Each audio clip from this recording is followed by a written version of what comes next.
So ngayong hapon na to guys ay susubukan natin ng tatlong mikropono. Isang SM58, isang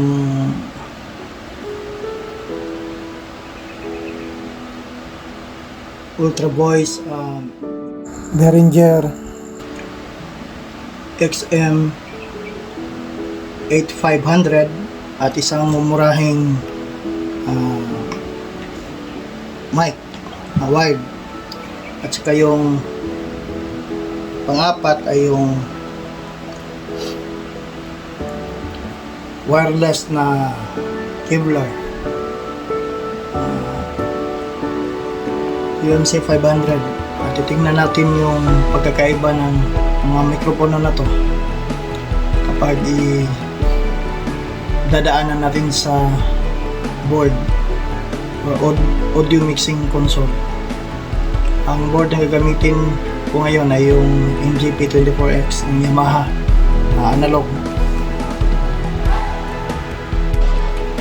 So ang punto na tatalakayin natin ngayon ay yung kahalagahan ng pag-invest ng microphone kapag ikaw ay nasa sound and lights industry. Alam naman natin kung gaano kahalaga yung mikropono.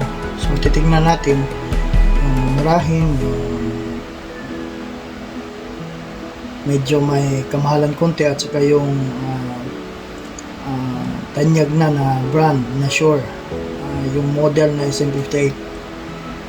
At titingnan natin kung gaano ba talaga kahalaga na dapat mag-invest ka sa ganitong klaseng microphone. So unahin natin yung guys, yung napakamurang mic wired. Ito yun. Nabibili lang to sa halagang less than 1,000. Magiging staging muna tayo. Check, hey, hey, check, hey, sound, check, hey, hey, sound, hey, hey, sound, check, hey, sound, check, hey, sound, check, hey, sound, check, hey, sound, check. So ang gain niya guys, nasa alas 9 lang, 9 o'clock. Yan yung tunog niya. Check, hey. Hindi pa yan na timpla sa parametric EQ niya. Check, hey, sound, check, hey, hey, sound, check, hey, hey, sound, check, hey, sound, check, hey, hey, sound, check, hey, sound. Timplahin natin yung EQ niya sa parametric. Hey, sound, check, hey, sound, check. Bawas ng high, mga alas 11.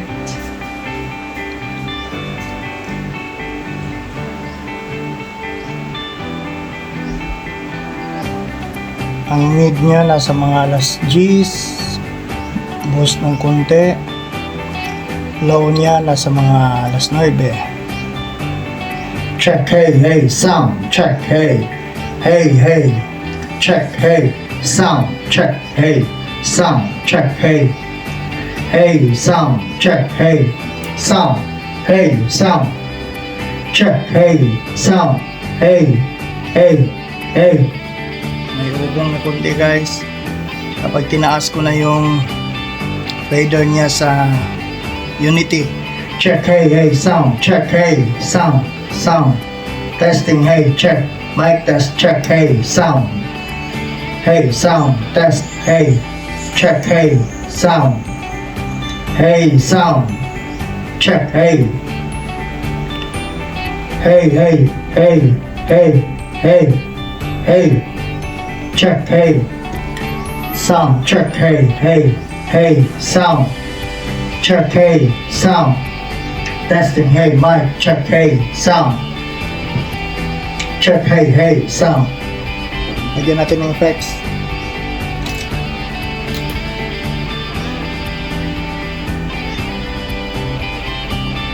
Reverb.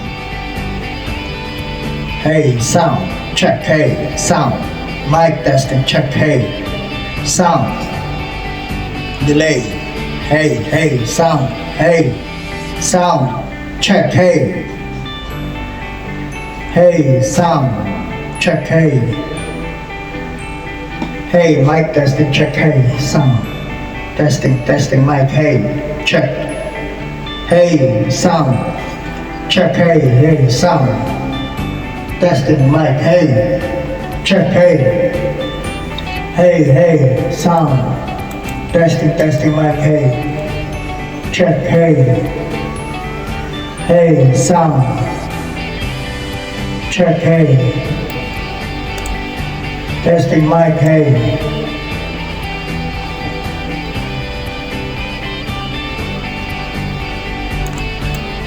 Lagyan natin ng music background while sound charting. Makita natin kung may pipito, kung may feedback, ang mag-loop na signal from the sources. Hey, hey, sound, check, hey, sound, testing mic, hey, check, hey, sound, testing mic, hey, check, hey, hey, check, hey, hey, hey, sound, mic testing, check, hey, sound, testing mic, hey, check, hey, hey, hey, check, sound, mic testing, check, hey, sound, check, hey, sound, testing mic, hey, check, hey, sound, testing, hey, hey, check, hey, sound, mic test, check, hey, sound.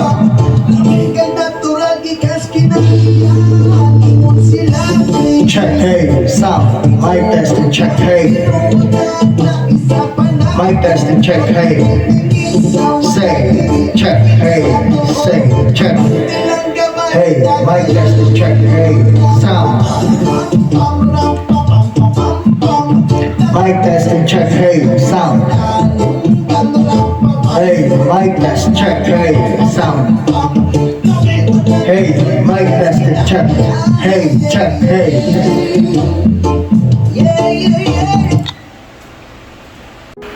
So ito yung gain niya, as 9. Yung parametric EQ niya, yan. Nasa channel 3 kasi yung mic natin. Yon. Yan yung tunog kanina. And then yung sa effects niya, ganyan yung setting sa fader niya. Yan. And then ito yung sa knobs sa effects, reverb and delay. Doon mismo sa channel niya. Sunod naman guys yung Behringer Ultra Voice XM 8500. Titingnan natin ang presyo nito nasa 2.5 yata nung binili namin. Nung binili ko sa isang online platform. Tingnan natin guys Again, staging muna tayo. Channel 3. Ito ang kaibahan nito, wala tong on off katulad dito sa Shure SM58. Walang on off, diretso na. Pag salpak mo ng XLR, diretso na yun. Check, hey, hey, sound. Check, hey, hey, sound. Hey, hey, sound. Check. Ang natin ng fader. Hey, check, hey, hey, sound. Check, hey, hey, sound. Check, hey, hey, sound. Hey, check. Hey. Hindi pa mix ang parametric nito sa board. Hey, sound. Check. Subukan natin timplahan.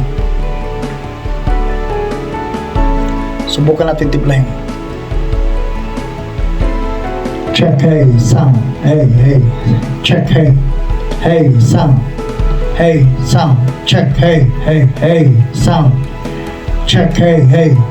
Sound. Check, hey, sound. Hey, sound. Check, hey, sound. Check, hey, sound. Check, hey, sound. Check, hey, hey, sound.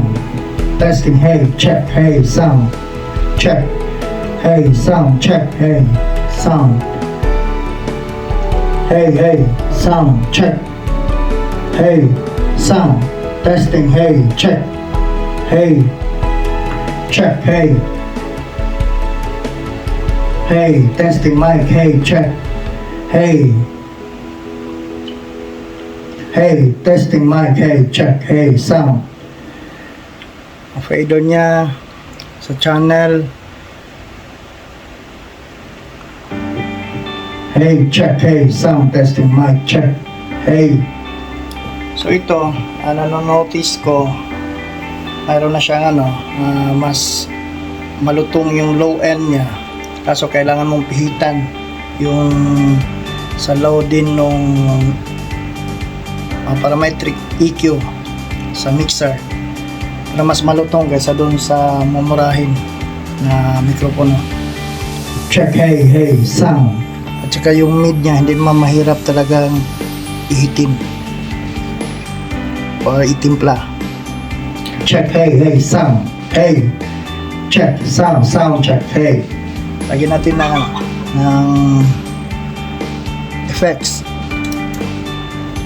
Hey, check, hey, check, hey, sound, check, hey, sound, mic testing, check, hey, sound, hey, check, hey, check. Yung gain niya, lampas konti sa alas 9, hindi pa siya pumipito. And then yung hindi pa nag-unity yung yung main fader sa channel. Okay naman, hindi wala pang pito. Subukan natin yung unity gain. Unity yung subukan natin yung unity yung mismong fader niya. Check, hey, sound. Check, hey, hey, sound. Testing mic, hey, check. Hey, sound. Testing mic, hey, check. Hey, sound. Check, hey, sound. Walang effects. Again, check, hey, sound. Testing mic, hey, check. Hey, sound. Check, hey, hey. Dito na konti. Baba natin yung gain. Sa alas 9 pa rin. Unity yung fader. Fader niya naka-unity. Check, hey, sound. Testing mic, hey, check, hey, hey, sound. Check. Lagyan ulit ang effects. Check, hey, sound. Testing mic, hey, check. Lagyan natin ng music, guys. Tingnan natin kung may maglulog na signal.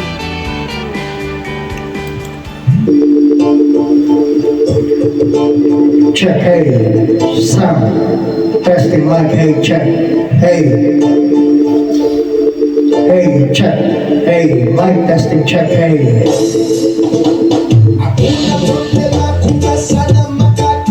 Check, hey, hey, sound. Mic testing, mic, hey, check. Hey, sound. Hey, hey, sound. Testing, mic, hey, check. Hey, mic testing, check, hey. Hey, sound. Sound test. Hey, check. Hey, hey, mic testing, check, hey. Hey, check, hey. Hey, mic testing, check, hey. Sound. Hey, check, hey.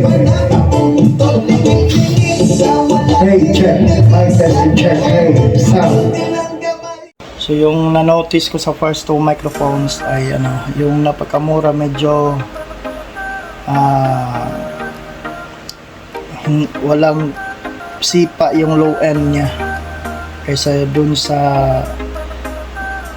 may kamahalan konti. So sa akin kasi kapag sa mikropono or sa mic ay dapat balance yung from high, mid, down to the low end. Dapat katulad sa akin yung boses ko medyo medyo mataas yung pitch niya. So napakahalaga sa akin yung kapag nagmi-mix ako ng boses ko mismo, napakahalaga yung low end, yung low frequency na pagtimpla. So ito, binalikan ko yung yung napakamurang microphone. Yung low end niya talaga. Medyo kailangan mo pantaasan yung low frequency knob dito sa parametric EQ ng mixer. Tulad niyan, pabutin ko ng 10 o'clock. Check, hey, sound. Yan. Medyo may sipa na yung low end niya ng boses. Check, hey, sound. Mic testing, check. Hey, sound, check. Hey, sound. Hey, sound, check. Hey, sound. So itong sa Behringer na mic, ito yung sa channel 3 pa rin. Ang gain niya ay alas 9, ang high niya nasa alas 11, and then nasa mga 10 o'clock yung mid, yung booster niya, and then yung low ay lampas 9, around 10 din yung low end. So ayan guys, so isunod natin ngayon guys yung isunod natin yung Shure SM58. Ito yung isa sa pinakatanyag na brand and model ng microphone, lalo na sa mga banda, ginagamit sa mga banda na setup. Shure SM58, subukan natin. Ang halaga nito, nung binili ko to ay nasa 8 plus yata, Philippine currency. Yan, game staging muna tayo. At ito pala, katulad din ito sa Behringer, walang on and off. Pag salpak mo ng XLR ay diretso na. Check, hey, sound. Mic testing, check, hey, sound. Hey, check, hey, sound. Check, hey, sound. Check, hey, check. Check, hey, sound. Check, hey, sound. O yan guys, hindi pa ako nagtitimpla niya ng parametric EQ niya. Naka-unity na yung fader niya. And then alas 9 yung gain.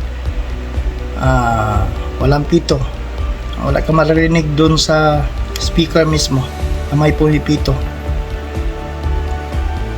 Check, hey, sound. Check, hey, sound. Ayusin natin yung parametric. Itaas ko konti yung gain. Check, hey, sound. Check, hey, sound. Okay pa rin. Check, hey, sound. Check. Check, hey, sound. Hey, sound. Check, hey, sound. Check, hey, sound. Hey, sound. Check, hey, sound. Hey, sound. Hey, sound. Check, hey, sound. Check. Hey, sound. Check, hey, sound. Check. Hey, sound. Check, hey, sound. Check, hey.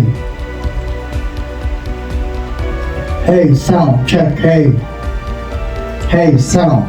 Testing mic, hey, check, sound. Testing. Ayan. Check. Ang ganda ng tunog. Check, hey, sound. Check, hey, mic testing, check, hey, sound. Testing mic, hey, check. Hey, check. Hey. Super ganda talaga ng tunog nito. Check, hey, sound. Mic testing, check, hey, sound. Hey, sound. Check, hey, sound. Lagyan natin ng effects, guys. Check, hey, sound. Mic testing, check, hey, sound. Testing, mic, hey, check. Hey, sound. Hey, mic testing, check, hey, sound. Hey, sound. Lagyan natin ng music. Titingnan natin kung may bibito.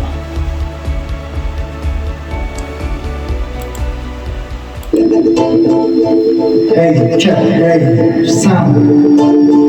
Testing, hey, check. Hey, hey, check, hey, stop. Mic testing, check, hey, sound. Hey, sound, check, hey. Hey, testing mic, hey, check, hey, sound. Hey, sound, mic testing, check, hey, hey, hey, sound. Hey, mic testing, check, hey, mic, check, hey, sound. Hey, hey, check, hey, hey. Hey, check. Hey, mic testing, check, hey, sound. Mic testing, check, hey, sound. Hey, mic testing, check, hey, sound. Check, hey, sound. Mic testing, check, hey, sound.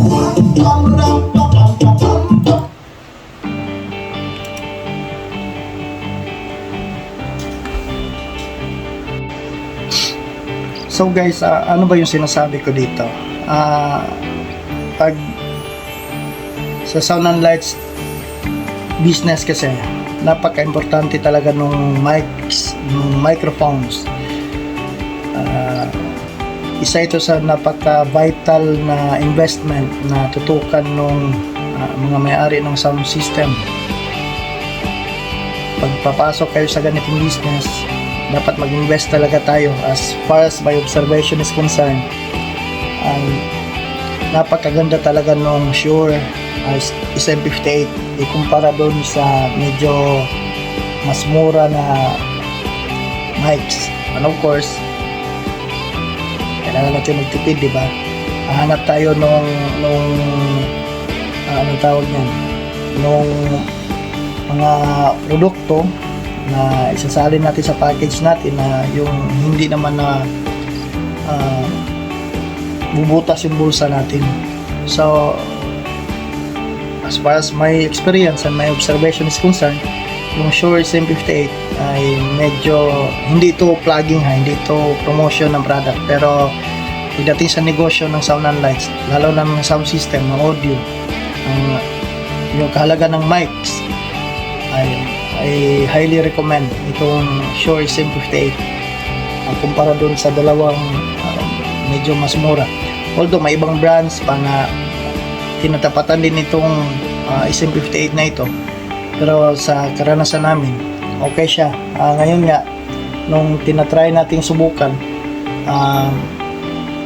kahit pihitan mo ng mas mataas yung gain niya, pag nag-gain staging ka, and then kapag ipinihit mo na yung fader niya dun sa channel mataas, ay malayo pa yung feedback, yung mga sipol or pito na hindi po pwede kapag ikaw ay mag-event. So yan guys, yan yung kahalagahan ng microphone sa sound and lights business. So again, it is very important that you invest dun sa mas medyo okay na microphone kumpara dun sa sasabihin natin mura nga, pero problema ka naman pagdating dun sa performance.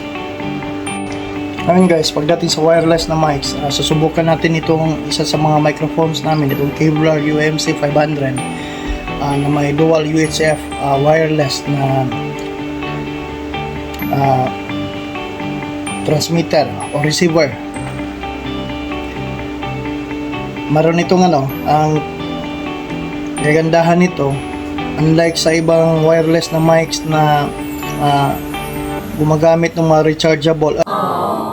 Wow. Ang kagandahan is magnetic yung niya, magnetic yung battery niya. So hugutin mo lang tulad niyan. Hindi ito katulad nung ibang wireless na mics na pipihitin mo and then kukunin mo yung rechargeable na battery dun sa loob. So ito, magnetic yung battery niya, then salpak mo lang na ganyan, and then saan ba ito charge? Mismong sa receiver niya lang. Subukan natin ito ngayon.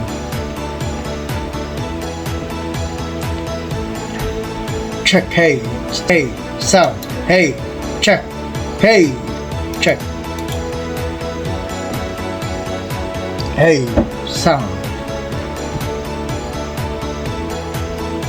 check, hey, hey, check, hey, check, hey, check, hey, check, hey, sound, mic testing, check. Check, hey, sound. Testing, hey, check. Hey. Test, hey, check. Hey, sound. Check, hey, sound. Hey, check. Hey, sound, check. Hey, check, hey, sound. Hey, check. Hey. Hey, check, hey, sound. Hey, check. Ang volume nito sa receiver ay nakaset sa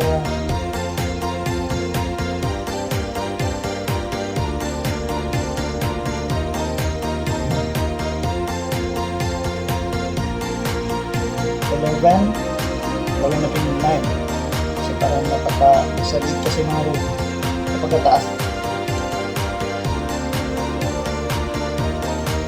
Check, hey, sound. Check, hey, sound. Testing mic, hey, check, hey. Check, hey, sound. Hey, check. Hey, sound. Mic test, check, hey. Check, hey, sound. Hey, check. So nakagain siya ng alas 9 pa rin, 9 o'clock pa rin. Subukan ko itaas konti ng mga 9:30. Then Check, hey, sound. Hey, check. Hey, sound. Mic testing, check. ang high niya 11, 10 pa rin yun, nasa 10 plus yung mid. Yung low niya mga 9:30. Check, hey, sound. Yan yung tunog niya para sa akin. Check, hey, sound. Hey, check. Hey, check. Check, hey, sound. Subukan natin ulitin ng effects.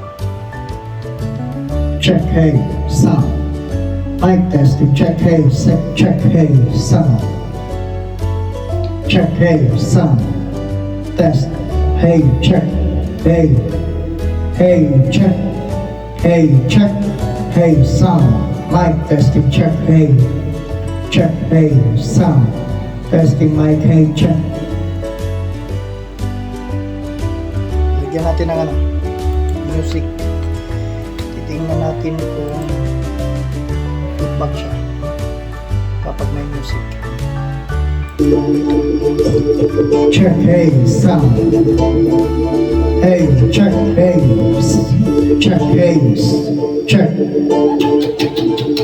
Hey, check. Hey, check. Hey, sound. Mic testing, check. Hey, check. Hey, sound. Mic testing, check. Hey, check. Check.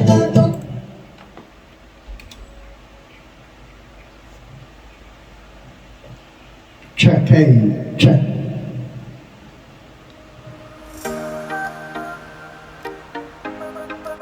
So itong Kevlar na UMC 500 na wireless microphone, sa tingin ko average okay na to pag sa events. Hindi na mabibitin kapag hindi na mabibitin ang gagamit nito. Sa experience lang namin sa mga events, dapat lang na may lalagyan ng receiver na nakaangat overhead, mas lampas sa ulo ng tao sa height ng mga Pilipino. At yun nga, may nilalagyan kami nito na tinataas namin yung height para doon sa stage mag level siya, kasi pag medyo mababa natatabunan ng mga tao, medyo nagpo-fluctuate yung signal ng frequencies. So karoon kasi ng problema yung event kapag yung mics mismo ay on off yung tunog. So ganun lang yun. And I guess itong mga punto na binibigay ko dito. Kahit nga sa video okay pambahay, kung may pera kayo, doon na kayo mag-invest sa medyo sulit na mic. Yung hindi masyadong kamahalan, kasi ito naman guys, itong mga mics na to hindi naman talaga masyadong mahal ay kumpara doon sa mga brands na ginagamit ng mga malalaking sound system and lights na mahal talaga. Ito, kung may pera, 8,000, 7,000, doon na kayo mag-invest kumbaga. Yun na ang bibilihin nyo. Kahit pambahay lang, kahit pang video okay. Kaysa bibili kayo ng mga mumurahin na unang-una, yung durability niya, and then yung performance niya, yung quality ng performance ay nagko-compromise. So, ayan. This is our content for today. At maraming salamat sa panonood. At subukan natin kantahan. Para makita nyo, gagamitin ko yung Shure SM58 at saka yung Kevlar UMC 500. Pili lang tayo ng kanta. Hindi ako singer ha. Subukan lang natin.